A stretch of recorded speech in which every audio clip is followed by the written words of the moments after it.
Hey, good afternoon and welcome to Facebook Live. I'm Dr. Bill Bird, Chief Medical Officer at CGH Medical Center.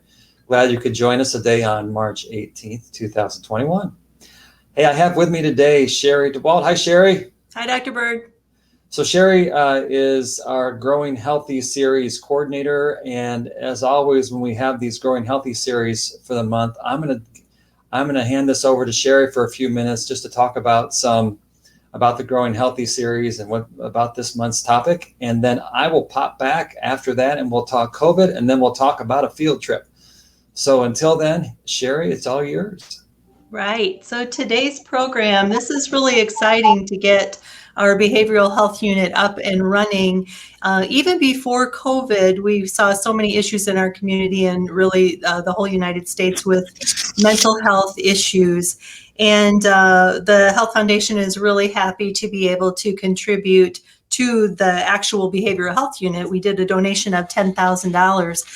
But there were other things that we were also doing in the mental health field with the Health Foundation dollars. One of them is our Ways to Wellness program, and that is a partnership with the Mississippi centers. And we have a counselor who can work with our patients to help them overcome, social, economic kinds of issues. Because if your mental health is not good, if you've got worries about things, if you're stressed, it's really, really hard to focus on your physical health. So that's one of the other mental health kind of initiatives that we fund. Another one is our school mental health counseling.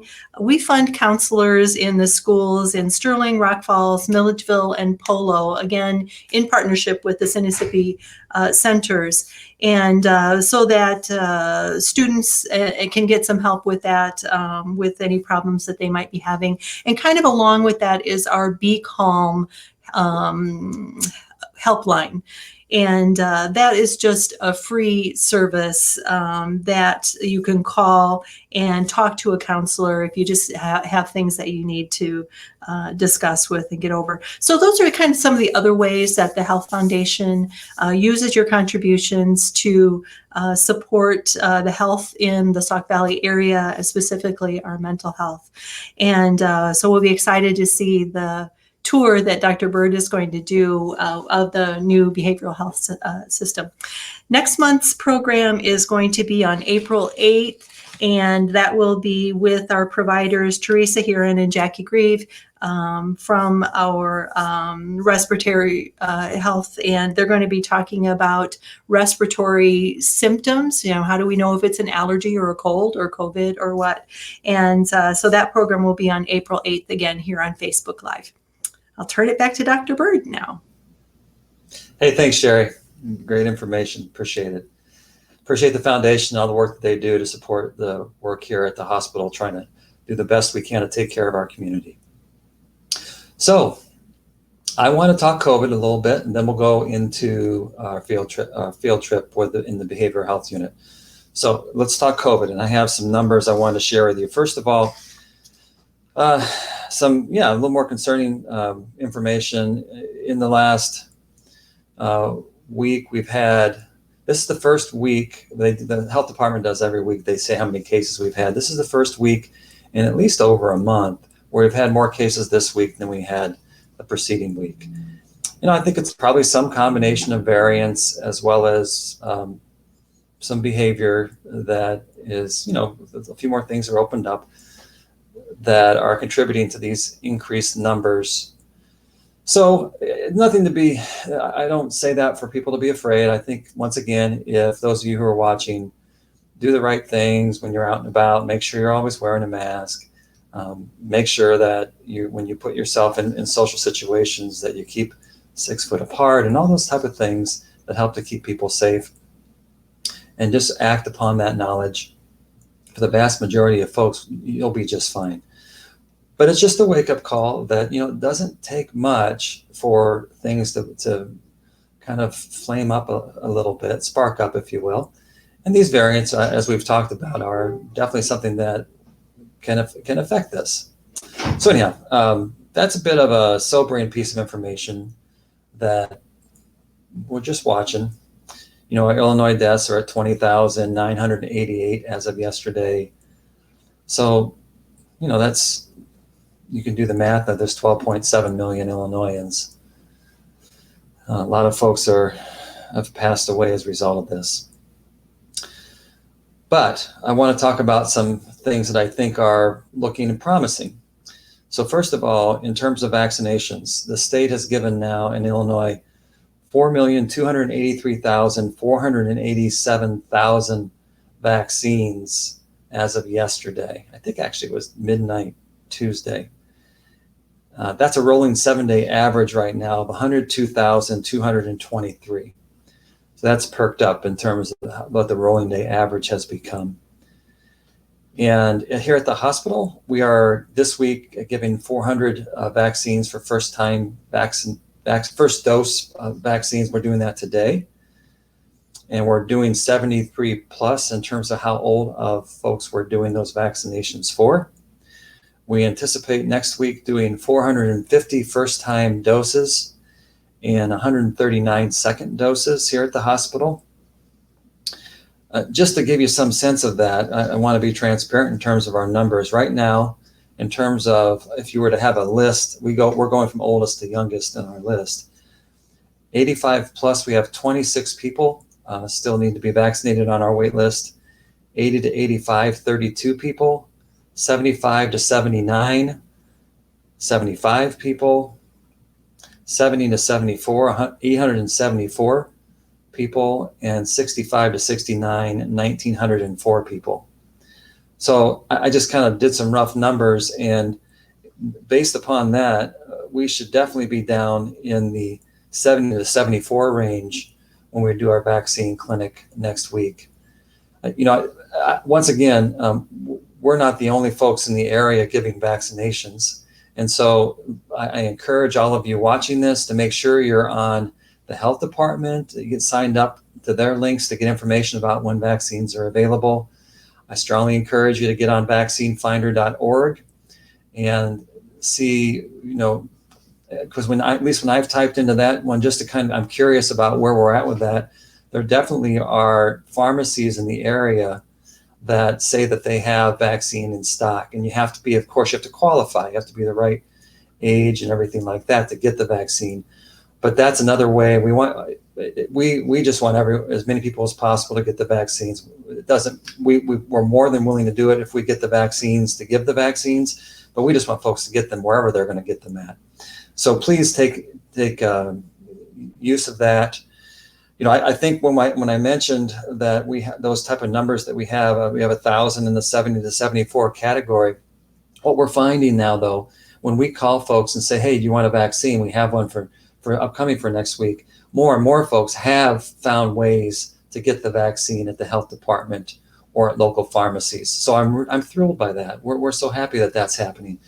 So when I say there's 1,000 in that 70 to 74 category, I'm hoping that we call a bunch of those folks and they say we've already had it.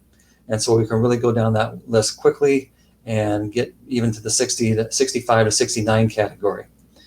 We'll see. And those folks that are older that still haven't had the vaccinations, there's various factors. Some folks decide they didn't want to get it. Some folks are out of the state right now. Some folks are just wanting to wait a little longer. So anyhow, that's where we're at with our CGH vaccine situation.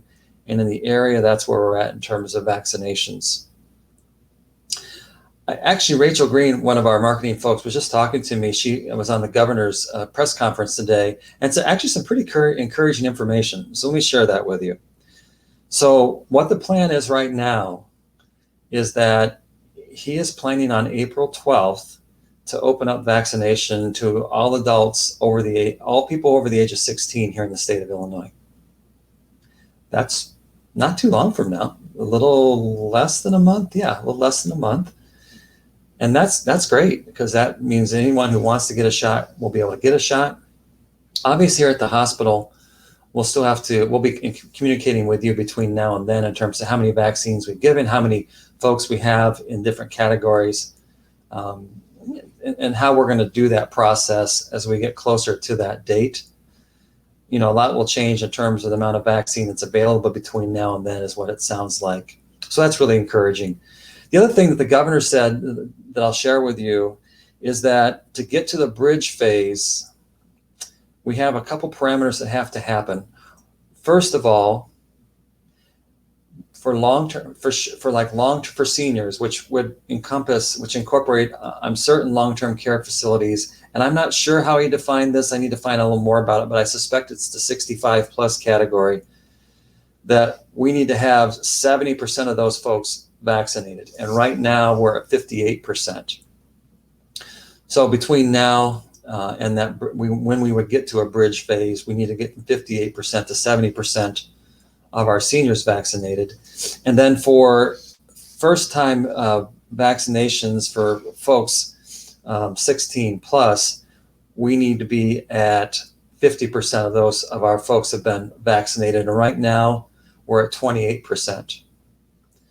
So if those two things happen, then we would go into a bridge phase, which is a 28-day period or bridge, in which the state will be watching, the health department, to see if there have been any increase in deaths or cases.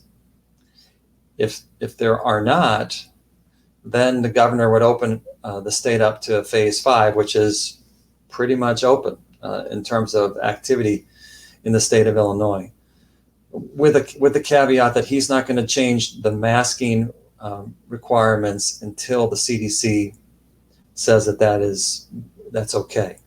So I don't know if, timeline wise, when that'll be. We'll kind of have to be tracking how we're doing in terms of vaccines in the state, in terms of percentages, in terms of when we would get to that bridge phase.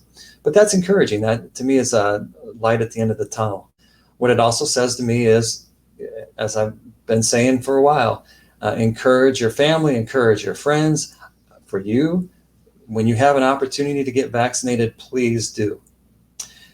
And then once we can get more folks vaccinated, then we can hopefully get to this bridge phase and get closer and closer to having full and free activity. So that's what I have to share about COVID for today. I am going to, in just a minute here, we're going to go on a field trip, and we're going to go to the behavioral health unit like Sherry was discussing. I think for those of you who watch this on a regular basis, we went to the behavioral health unit when they were still constructing it. I think it was sometime in October.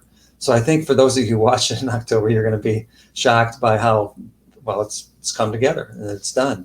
And it's good. I had a chance to chat both with the folks, the manager and the nurse practitioner who's going to be involved with patients, as well as some of the staff at our behavioral health unit. And I think you'll enjoy our conversation. So thank you for tuning in and listening to Sherry and myself. I'm going to turn it over now to our field trip that is pre-recorded. Welcome to our Facebook Live field trip. And I have I'm outside of the behavioral health unit, and I have some key folks that are either going to be part of the operations of the unit or folks who have been part of putting this unit together. And I thought I would start and then let him leave with the person who's been in charge of making sure that this looks the way it looks when we walk through here. Bob Lehman. Hi, Bob. Hi, how are you? I'm doing well. I feel like I'm doing this old house a little bit, but this project came together pretty well.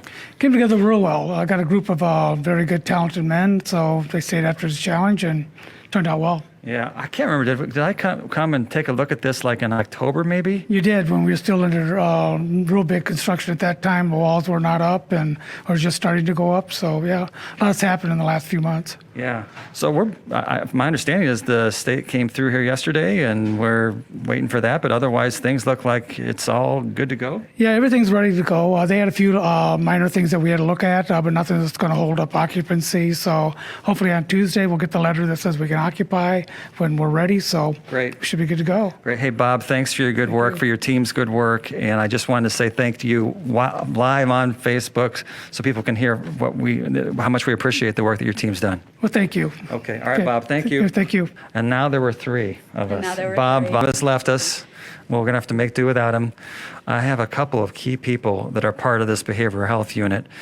And I'm going to say their first names, but they're going to tell a little bit more about themselves and what their role is here at the for the behavioral health unit. So, hi, Sarah. Hi, I'm Sarah Alvarez Brown. I am the director of the ED and the operations director of behavioral health. Okay. I and Lori together have helped develop the program that we are going to use when we open behavioral health here soon. Okay. Yeah, so Sarah, you may have seen, I know if you've watched our field trip, Sarah's been on a field trip because when we did the ED, she was part of that. So yeah, this is another role that she's taking on to kind of run the operations of this unit, which is, I'm guessing, a pretty big job. Yeah. It is a big job, yes. Yeah, but it's been fun. It's been such a learning experience, for sure. I bet it has. And hi, this is Lori. Lori, you haven't seen before. So Lori, welcome.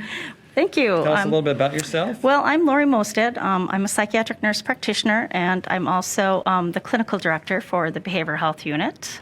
Came on board in September to work with Sarah to help to develop the program and the unit, and look at what the needs are going to be to meet the needs of the patients in the community. So. It's pretty exciting. Yes, it is. And Laura, you come to us with experience. This isn't your first rodeo in terms of these behavioral health units. That is correct. I've worked in a couple of other behavioral health units. I worked at Swedish American Hospital in their inpatient unit, as well as doing their, they had a partial program. And I worked with adolescents and adults, and I also worked in behavioral health on an inpatient unit in Minnesota, which was actually much like this in that it was a brand new hospital being developed that we started with scratch from a whole team, right down to loading file cabinets to seeing our first patient come in. So this is kind of like deja vu all over again? Yeah, but some exciting things is this time around I had some good past experience to bring with, to know what kind of things we've tried in the past that didn't work so well and what did work well. And hopefully I've been able to weave together some processes from various programs I've worked in that can really help this program flow and best meet the needs of our patients. Yeah, very good. So what I'd like to do now, without further ado, is we're going to take a look at some of the areas here within the behavioral health unit. And we're going to meet some of our staff in the behavioral health unit too. So, Sarah and Lori, I'm going to let you start moving me where I need to go. Okay, well, let's come on through here. Okay, we've made our way a little way into the behavioral health unit. Lori, what are we looking at here? Entering into the unit is a two-phase process. When you first come in, you come into this area through unlocked doors, and visitors can come in and direct through the intercom system to let them know who they are and who they want to come. Staff will meet them out here and have them put their valuables and belongings in a locker that they can key so they know their valuables are safe before they go in to visit a patient. Okay. Yeah, so it's kind of just a step before you actually get into the unit, just because of the nature of what's... Safety. Yeah, absolutely. Safety-wise. Good. Okay, let's keep going a little further. All right, so once you get past the first set of locked doors here, we come into the Sally port where the second set of locked doors. Here, the behavioral health staff will be able to see whomever can buzz in. Now, this unit is locked, so Dr. Bird, you found this out yourself. You couldn't get on to the unit. Right. My badge typically goes anywhere, but... Not here. No. So this is a restricted unit. So once you are cleared for entry, then they'll buzz you in and you come into the main unit. Okay. Now where am I going, Sarah? All right, so we're going to kind of take this in order. So the first place a patient would come in, for example, would be the exam room. So Dr. Bird, let's go ahead and step over here. Okay. Now, right now, this is kind of an open... I'll let you take a look in here, and you can kind of show just a... Is it going to get a little more interesting here eventually? It is going to get a lot more interesting. Okay. So we are expected to open sometime in April. Okay. We have a little bit of time to get some furniture in that you can see is missing here. Yeah, I just saw the furniture people before we started our broadcast, right? Yep, we did. So furniture's on its way. Okay, good. All right. So what's next, Sarah? Next room is right back over here. Okay. This is going to be a soothing or quiet room. Okay.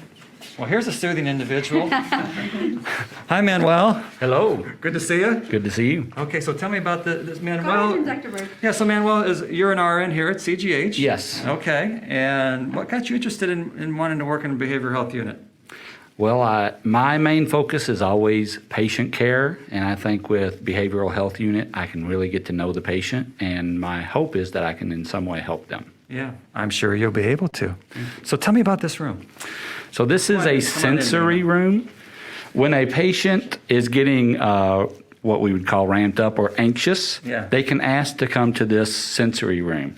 We can bring them in here. We can do some music therapy. We can do some sound therapy, just kind of get them away from everybody. Okay. We can still watch them to make sure they're safe. Oh, okay. So However, it gives them time to just kind of settle down and hopefully lower their anxiety so they can join us again and work Yeah. on their recovery. So people are going to have to imagine a little bit what this room is going to be like, because right now we are once again in an empty room. What kind of stuff is it going to have in it? So it's going to have seating, obviously. It's going to be something safe. I'm not sure what that looks like yet. Okay. It's also, they can check out like a sound machine, something like that, so that they can just kind of come in here, get away from everybody. Yeah, probably won't be AC/DC. It will not be AC/DC, Okay. All right. Got it. unfortunately. All right. Anything else I need to know about this room, Manuel? No, it will be something that we use as the patients ask. Here, we are patient-centered. The patient is always first, so if the patient wants to use the room, as long as it's available, we will let them. We will never make them come in this room, however. Okay. Yeah. Okay. I get what you're saying. Yeah. I mean, that's a big differentiation. Yes. Yes. Okay. Good. Hey, thank you for getting a tour of the room and making it come to life a bit. Thank you. Okay. Take care. Okay. So Sarah, hi again. Hello. What's next? So I wanted to show you the nurses station real quick. There'll be quite a bit of action in here when we get open. Okay. Coming through this door with me. I will. So okay. Oh, hi, Lori. Long time no see. these are our two therapists who will be providing therapy for our patients as well. Okay. This is Michelle. Hi, Michelle. Hi, Welcome. thank you. How long have you been doing have you done this somewhere else? Yes, I've been providing group therapy for about 6.5 years. Okay. I worked at the Dixon Correctional Center before here. Oh, okay. Yeah. All right. Hi, Amy. How are you? I'm good. This a new gig for you, this therapy thing, or you've been doing it for someplace else as well? Nope, I've been in and out of private practice and then over at Dixon Correctional Center doing group therapy and individual therapy since about 2017. Okay, all right. So as you kind of talked through what you're going to be doing here, this isn't a prison. That's one very important difference. Yes. How I know you haven't even started doing it yet, but what's your hunch on how this is going to be a little different than what you've done in the past? I don't want to speak for both of us, but I think that we're really looking forward to serving our own community and our population here and seeing how that's different and how we can make a difference in our community. Yeah, that's a good point. Can you beat that answer there, Amy? I don't know if I can beat it because I agree with it. However, working in the different settings too, though, they all play hand in hand with one another and bringing our experience in here and taking our community and be able to serve back to the community in a different way and bringing them in here where it's a little bit more of a quiet setting than what we're kind of used to. But being able to expand on that, get them some centralized treatment, and then give them back to the resources that we have available to us in the community. Yeah, I'm looking forward to hearing stories about how this is helping folks here in our community. That's for sure. Absolutely. Hey, nice to meet both of you, and looking forward to hearing about how things go. And Thank you. Yeah, take care. Thank you. All right, Sarah, I don't know what order Matt's putting this in, but we've gone already a few places here. What's the next spot you want to show me here? Well, I think one of the big areas that we're going to be doing a lot of work in is in one of the group rooms. So let me show you one of those. Come with us. Sounds good. And actually, we do have some staff members here, so I'm going to let you go ahead and How talk to them. funny how that works. We have staff members here. Wow, man, this is like we have this all planned out or something. Okay, so here we are in the group room. Hi, I'm Rose. Hi, Rose. I'm going to be working nights here in the behavioral health unit. Okay. Now, are you a natural night person? Yes, I am. Oh, really? Okay. That's well, there's a smaller percentage of the population that does the night thing. I know. Now, have you worked in a behavioral health unit before? Yes, I worked at the old Rockford Memorial Behavioral Okay. Psych Unit for 29 years. Oh my gosh. Yes. You must have started when you were like I know, a 10. teenager. Yeah. So I was very excited to know that they were going to open a psychiatric unit here. Yeah. Yeah, it's great to have somebody who has that much experience. Thank you. Thank Yeah, you. Good. And gosh, Marielle, how are you? I'm great, Dr. Bird. How are you? Oh, that's nice. I got a Dr. Bird out of her. Marielle. You're on camera. Marielle used to work in my office in Morrison when I practiced in Morrison. When she was, not that you're 12. You were, I know. I mean, gosh, you were a babe back Yes. then. Gosh, I don't know. That was 26, 25, 26. Yeah. So, Mariel, I know you've had some experience working with patients with psychological issues. Can you kind of talk about that? Yeah, so I worked at the prison. I just came back from the prison, and needless to say, there's a lot of mental health issues there. Unfortunately for them, there's also a lot of just behaviors, so a lot of the actual mental people didn't get the care that they needed. So I came back when I heard the unit was opening, and I'm excited to start helping our community. Yeah, we're glad to have you, Mariel. So between the both of you, tell me what this room's all about. This is the group room, so a lot of the patient groups will be held in here. It's also can be like a visiting room, a TV room, free time room, but a lot of the patient groups will be run here. Psychotherapy, kind of like, what are the other group names? Education, medication education. And they'll start like from 9 o'clock in the gonna get morning over here. and go until probably 4 o'clock in the evening. Okay, So it's all right. a full day of groups. So this also would be like where a visitor would interact with someone. So you have to have times for both, I take it then. Yep, there's separate scheduled times for everything, so. Okay, all right. Are you a night person? I am a night shift person. Are you really? I am going to night shift. We'll see how that pans out. Yeah, I'm wondering about that. I mean, you were struggling in the daytime when you worked for me. Well, you're the reason I went to nights.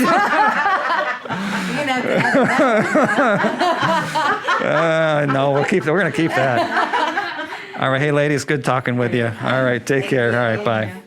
Lori, I understand that we're going to take a look at something. What are we going to look at now? We're going to look at one of the patient rooms. This is a shared room, so it's semi-private. There's 2 beds, but we also have 2 private rooms on the unit as well, and the rest of the rooms are all semi-private. So. Okay, well, let's take a look. So this is Okay. our semi-private room, and a couple of our nurses are in here right now. Well, I'm going to go say hi to him. Come on with me, Dana. Hey. Hi. Hi, Kate. Hi, how are you? I'm doing well. Hi, Holly. Hi, Dr. Bird. So, Kate, we talked yesterday. That eye's looking a little better. It is. It's almost gone. Kate had a little baseball injury, right? With, I did with my son, yeah. Yeah, ball 1. Yeah. Yeah, okay, all right. So, Holly and Kate, I'm trying to remember. Is this newer for you all as nurses to work in a behavioral health unit? New for me. Okay, all right. Holly's coming from KSB, so she has a few months experience. Yeah, just about 5-6 months over there. Okay, all right. Now, I know it's new to be in a unit, but both of you I know you both work on medical floors, and obviously, at least right now, we have had behavioral health patients in those areas, so you've had an opportunity to work Correct. with those kind of patients. Yes, I have. Mhm. Yeah. So let's talk a little bit about these rooms and what makes them safe for patients and helpful in terms of trying to help folks be safe while we're taking good care of them here and trying to help them get better. Who wants to kind of Yeah. give me some things that I find interesting? So all the beds, the desks with the chairs, the nightstands and these bookshelves behind us here, all of them are behavioral health unit safe.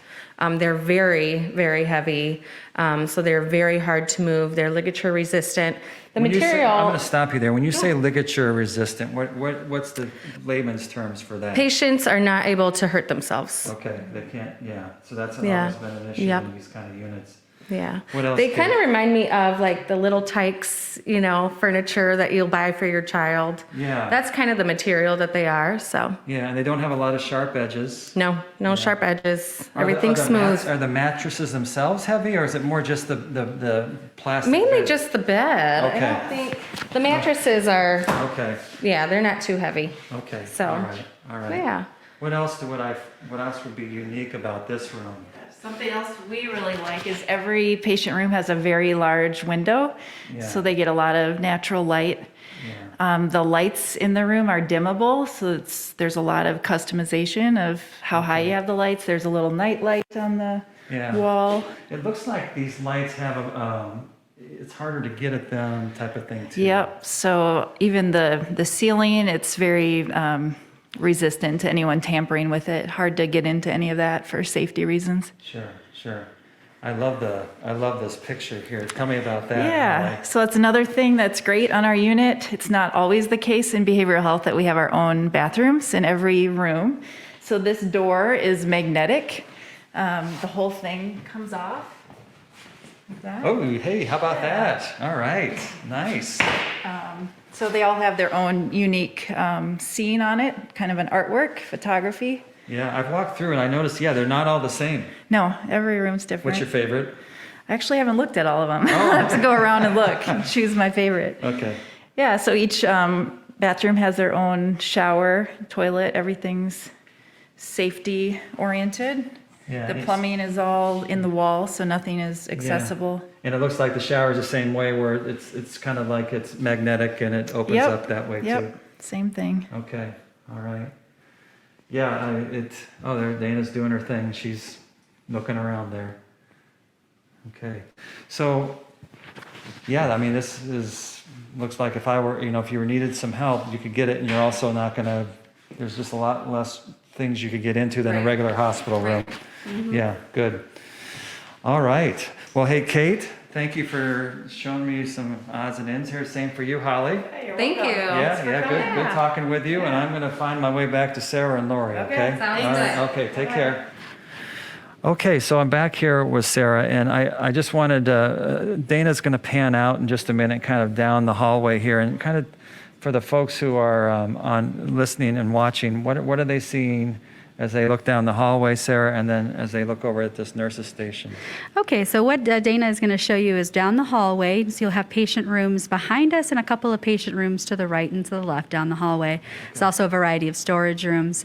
We have nurses' stations located at each end of the hall so we can keep monitoring our patients regardless of where they are.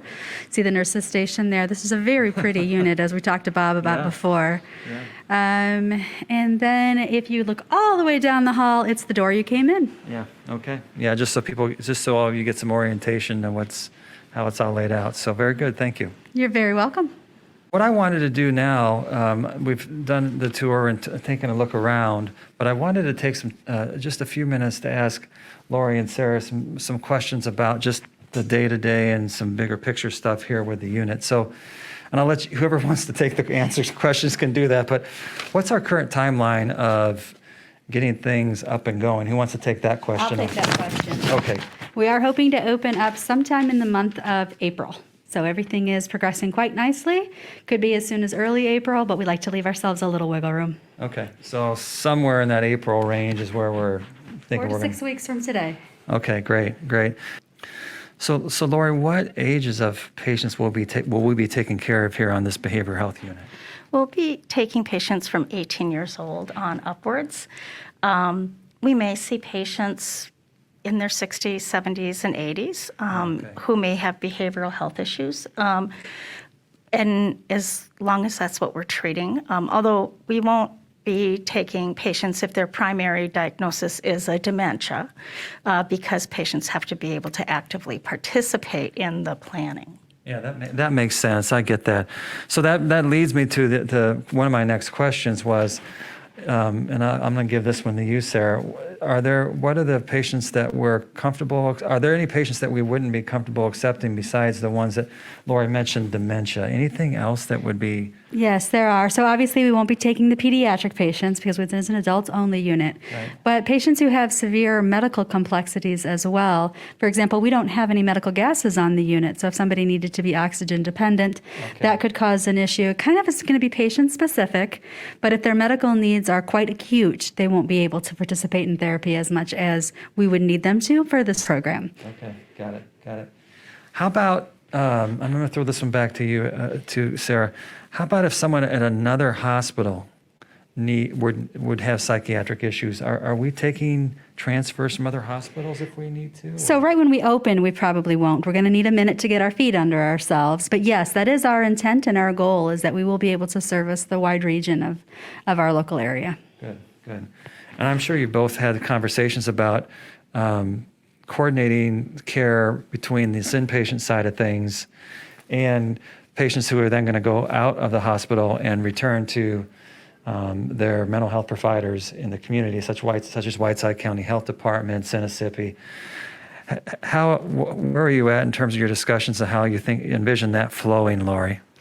Well, what we're using right now is as patients come into the hospital, like let's say they come in through the ED, we have our own therapists here who will be doing crisis evaluations to determine if the patient needs to be hospitalized or if they should go to a lower level of care, which might be home or referred back to their current providers. And if they're even going to meet criteria for our facility or if they need to go to a higher level of care. So our therapists will be working in the crisis evaluation, consulting with the ED doctor at that point, as well as our own inpatient psychiatric providers, which would be myself or Dr. Upadhyay, or perhaps a telepsychiatrist when we're not available. Okay, all right. Anything you would add to that, Sarah? I think Lori covered that pretty well. I guess what I was getting at too was when someone's discharged. Well, here's the unique thing that I have learned about behavioral health is not only is it best practice to coordinate all of these things, it's actually required. So we're going to be doing a very thorough job at communicating with the partners that are in the community, whether the patient has already established relationships or not. Sometimes we might need to initiate those relationships with community partners. Sure. Okay, so I think the next question I wanted to ask you, Sarah, what are some of the challenges you've had in getting this unit up and running? So this is a She laughed, by the way, under her mask. Because it's been quite a long process. Some of the challenges that have from the very beginning is that this is a brand new service that we're offering. So we have had to learn so much about regulations, but also about the kind of care we want to provide for our patients. So we've done a lot of off-site visits, a lot of research, and just trying to coordinate all of that with the people that we've brought in has been something new for us. But the team here has just really embraced the process. So while it has been difficult and probably frustrating at times, they have really risen to the occasion. That's great to hear. Speaking of process, Lori, how will the process work to determine if a patient needs to be admitted here to the behavioral health unit? Well, there's a number of mechanisms that we have in place depending on where the patient is at the time of need. Locally, our patients will come through the emergency department, and if the ED provider is concerned that there is a mental health issue that needs to be addressed, they will bring down one of our crisis therapists for a crisis eval, like I had said earlier, and then the decision is made between the crisis worker, the ED physician, and myself, or the other psychiatric provider. Patients may present to their clinics or to their therapist's office, and there's a concern. When that's a case, they'll be directed to the ED again. So we won't be taking patients directly until they go through that process, unless when we are ready to start taking transfers from other facilities, we have a process in place as well, where those patients will have already been seen by a qualified mental health provider. We will coordinate with their physician at that facility as well as that crisis provider and our staff to determine if we can meet their needs. Yeah, that makes sense. So basically the ED is the conduit, and other facilities, if they're already in some sort of psychological situation, then they can, yeah, that makes perfect sense. Final thing I want to ask, and I'm going to ask this of you, Sarah. So there was a reason that we actually decided we wanted to have this unit because we thought it might benefit patients. Can you talk about that, how you see this benefiting the patients in our community that we serve? Absolutely. So as the director of the ED and as a nurse in the ED, I experienced so many situations where we've had to send our patients to places as far away as Chicago to receive the types of services that we're going to offer here. And when you do that, you tend to lose the follow-up. So when they go to Chicago, they get their inpatient treatment, but how do they coordinate the outpatient treatment with our local agencies? Now that we're here and we have this here. I just see it being such a better, more streamlined process for all involved. Yeah. Couldn't agree with you more. I'm really looking forward to being able to help serve our community with this unit. So, Sarah, Lori, thank you so much for taking me on the tour and giving me a chance to meet some of your staff. I don't know how they're feeling about meeting me at this point in time, but I had a lot of fun. So thank you. I think you made some friends. You did. Okay, thank you.